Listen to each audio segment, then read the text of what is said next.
Tom Coughlin reporting that all his injured guys are improving, but let's focus on Ahmad Bradshaw. You did last week. You showed us a graph that showed that the screw in his foot, the size of it is a factor in the soreness of it. He has a cracked bone in his foot. He didn't play against the Patriots last week. What are your thoughts about him now after getting a week off? Well, the fracture isn't going to heal in a week. They're calling it a little stress fracture in that foot. But he has a history here, and he has played through a similar injury in the past. It sounds like he's going to try to tough it out and play. That would be huge for them, even if they could just get a good change of pace. Brandon Jacobs did admirably this past week against New England. He didn't blow anybody away, but he touched the ball 8 times. He had 72 yards.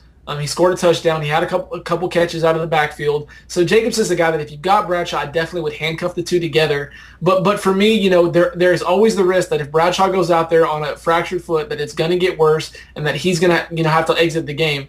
If you've got him and you have to start him, he's a play. He's going to go out there and play. He's going to try to tough this out. He's a tough guy. He's done this in the past. But again, his inherent injury risk is a lot higher now than it was before, and it was still elevated even when he just had that screw.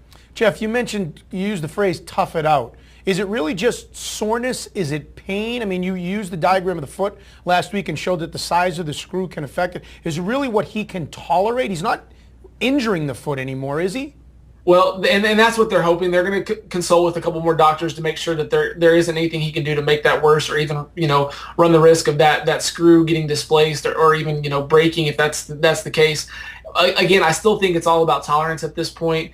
He's going to have some problems because it's on the outside of his foot, so cutting is going to be an issue. Accelerating is going to be an issue. But if they think that he can't do anything to worsen the damage that's already there, it's all a matter of just pain tolerance and how effective he can be. I definitely wouldn't think that he's going to go out there and get the bulk of the carries for that offense, though. Now, I have Ahmad Bradshaw, and I was fluctuating last week. I ended up picking up Kevin Falk, and he ended up being inactive, so I got no points. I got killed in that league anyway. But DJ Ware was another choice. He was available. I picked him up.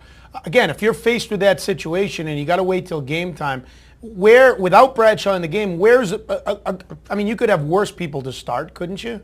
Yeah, and he didn't do anything really of merit this past week, but again, they played that really tough game against New England.